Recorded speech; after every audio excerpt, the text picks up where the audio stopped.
of our community-based budgeting process that I brought in when I became mayor, because I knew that we were going to have tough budget times, and when we get to the end of the process and the council has to make the hard decisions between services and all the other things that we have to do, that we wanted to have a great deal of confidence that our budget reflect the priorities and the values of our community. This game is not an intellectual exercise, it's not academic, it's real. And we're giving you some choices and things to work with, because those are the decisions that the council members have to work with.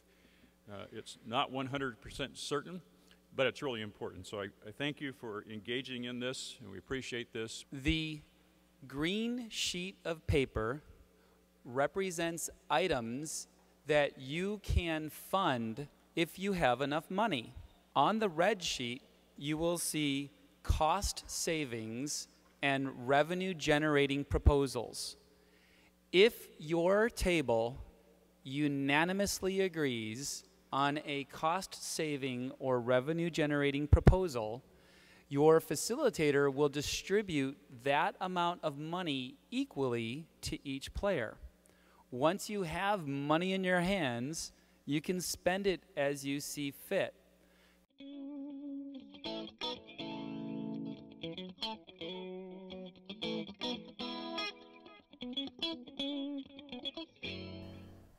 I love being part of the budget games exercises because not only does it allow me to provide personal input into the various issues facing the city, but I also learn a great deal from not only the members in my immediate table group, but also listening to the reports out from the other groups within the room.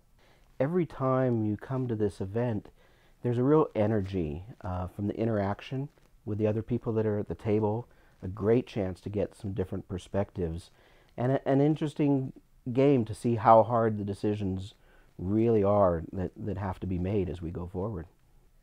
To be a participant in the budget game felt very chaotic, but it was also an inside look on what is going on in San Jose and what are we looking at.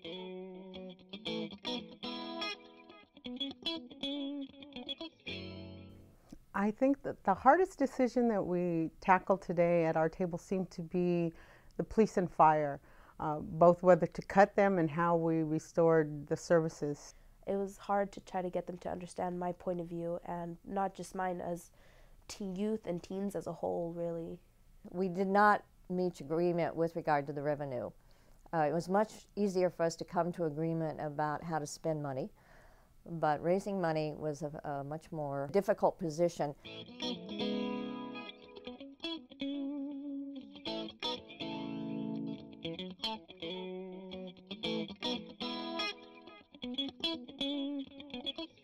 Today, what I learned about city budgets and city management that maybe I didn't know in the past was that the downstream effect of all these elements is hard to really understand, and so you can't really think about every action that you want to take with respect to the budget as what's going to happen in the next year, but it's what's going to happen in years 2 through N as well. There was a lot I learned today about the city budget and how the city works. It was really amazing to see that we had so much money, but at the same time it was so little because we had so much to cover and so much to go over and so many needs that needed to be filled. I have a greater appreciation for what happens with the city council and in their need to negotiate.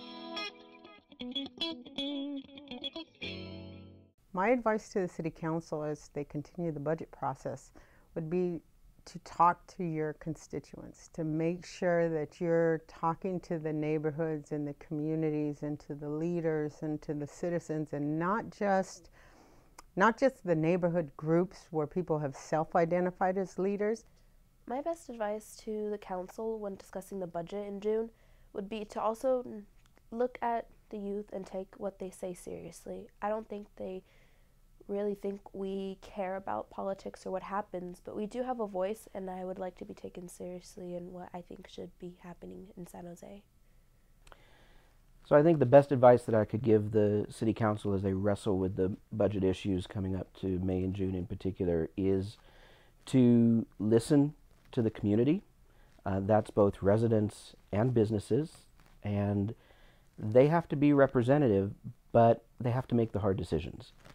Be willing and be comfortable to make the hard decisions. You know you're not going to necessarily make popular decisions, but be informed, use that insight, make the decision, and be willing to go forward. I think I've learned when it comes to politics here, there's actually the desire to be serving the people. And I think if that desire was taken out and dispersed across the nation, we would see a greater difference and everybody's voice would be heard in some way. So personally, going away from here, I would like to champion this cause in the political arena so that the saying "for the people, by the people" becomes an everyday reality.